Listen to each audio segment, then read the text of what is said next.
Leonarda Cianciulli, seorang wanita kelahiran 18 April 1894 di Montella Avellino, Italia. Ia lahir hasil dari pemerkosaan. Ibunya bernama Emilia, kemudian dipaksa untuk menikahi si pemerkosa, Mariano Cianciulli, karena kabar kehamilannya sudah didengar banyak orang. Keluarga Cianciulli tersebut hidup dalam kondisi ekonomi yang mengenaskan, hingga akhirnya ayahnya meninggal dunia dan tak selang lama ibunya pun menikah lagi. Namun, hal itu tidak membuat kondisi keuangannya membaik. Keadaan semakin parah ketika Cianciulli sering disiksa oleh ibunya, hingga membuat dirinya sempat mencoba bunuh diri beberapa kali. Ibunya memaksa Cianciulli untuk menikah dengan pria kaya. Namun, Cianciulli menentang dan memilih menikah dengan Raffaele Pansardi yang usianya lebih tua dari Cianciulli. Karena menentang kemauan sang ibu, Cianciulli merasa pernikahannya telah dikutuk. Selama menjalani rumah tangga dengan Pansardi, ia merasa sengsara. Apalagi penghasilan suaminya yang tidak mencukupi. Hingga akhirnya mereka pun pindah ke kota Lauria pada tahun 1921. Saat itu, Cianciulli ikut bekerja untuk memenuhi kebutuhan. Namun, kehidupannya menjadi suram setelah Cianciulli masuk penjara karena kasus penipuan lapor budget space.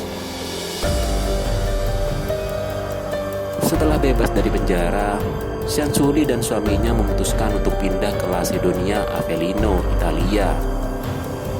Lagi-lagi nasib sial dialaminya. Rumahnya hancur tak tersisa karena gempa bumi yang melanda pada tahun 1930.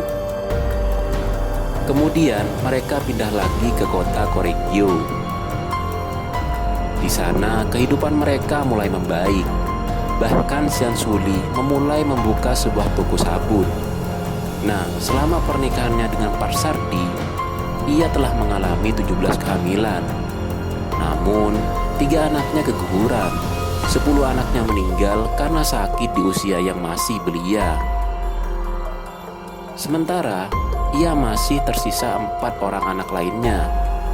Cianciulli merupakan tipe orang yang sangat mempercayai tahayul, seperti ramalan, astrologi, dan membaca garis tangan. Ada peramal yang mengatakan bahwa ketika Cianciulli menikah dan memiliki anak, maka semua anak mereka akan meninggal di usia muda. Karenanya, ia berusaha melindungi keempat anaknya. Rasa khawatir semakin menjadi ketika putra tertuanya Giuseppe Pansardi ditunjuk menjadi bagian dari Angkatan Darat Italia saat Perang Dunia II. Untuk melindungi anaknya, Cianciulli terpaksa untuk mengorbankan manusia. Dari sinilah kisah pembunuhannya dimulai. Ada 3 korbannya, yaitu Faustina Setti, Clementina Soavi, dan Virginia Sassiopo. Saat itu, Cianciulli juga dikenal sebagai peramal hebat.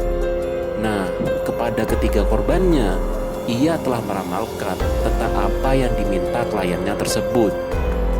Hingga akhirnya, Cianciulli meminta ketiga kliennya untuk mengunjungi kota lain agar bisa mendapatkan apa yang diminta. Namun, saat akan pergi pamit, Cianciulli lantas memberikan minuman anggur untuk membuat kliennya pingsan. Saat itulah Cianciulli membunuh menggunakan kapak.